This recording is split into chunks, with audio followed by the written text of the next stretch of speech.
আম্মা পানি দিও। আনতেছি।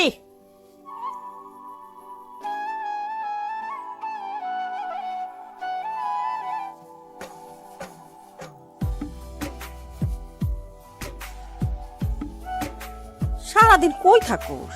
খাওয়া নাই দাওয়া নাই, খালি ঘুরে ঘুরে বেড়াস। নিজের চেহারাটা দেখছো আয়না দিয়া? আমার আয়না দেখতে হইব না আম্মা, তুমি তো আমার আয়না, তুমি আমারে দেখলেই যথেষ্ট। হুম, আমি তোমার আয়না, সারাদিন আয়না হয়ে তোমার সামনে খাড়া থাকি। আমার তো আর খায় দেয় কাম নাই।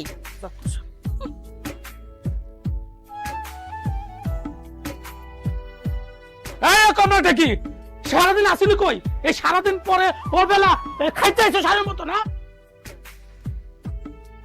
হাসিল কি শুরু করলে তুমি? হ্যাঁ, পোলাটা আমার খাইতে বসছে, খাইতেও দিবে না শান্তি মতো। হ্যাঁ, শান্তির কাম করলে তো শান্তি মতো খাইতে পারবো। সারাদিন তো অটো করে ঘুরবো, আকামের মতো ঘুরবো, কপাল খান চুটবো। হইছে হইছে, মেলা কইছো। দাও, বাজার থেকে কি আনছো দাও, আর দিয়ে যাও। অন্ত উচিত কথা কইলে গায়ে ফুসকা পড়বো। মেলা কইছো, কোনে যাবে যাও। চাইতাছি কাম কাজ নাই।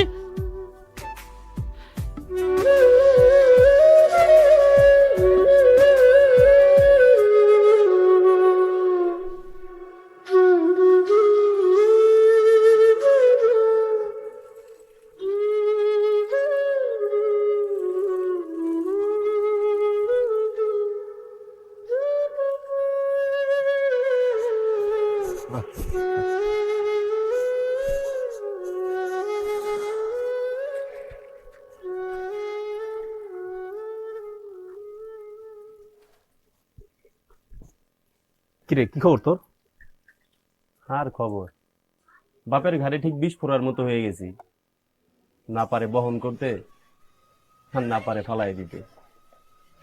এটাই দুনিয়ার নিয়ম। আমরা দেখ, যে ছেলে আগে সারাদিন বন্ধু বান্ধব ঘুরে বেড়াইতো, এই টুর্নামেন্ট ওই টুর্নামেন্ট খেলে বেড়াইতো, সে এখন পরিবারের অভাব দূর করতে চায়ের দোকান চালায়। তোর তো তাও একটা চায়ের দোকান আছে, আমার তো তাও নাই। এত হতাশ হইস না, আল্লাহ একটা না একটা ঠিক ব্যবস্থা করে দিব ইনশাআল্লাহ।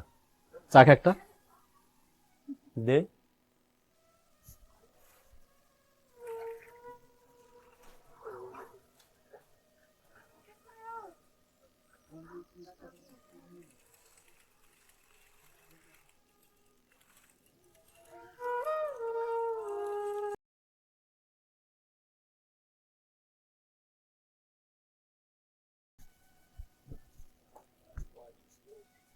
কিরে, কি অবস্থা তো?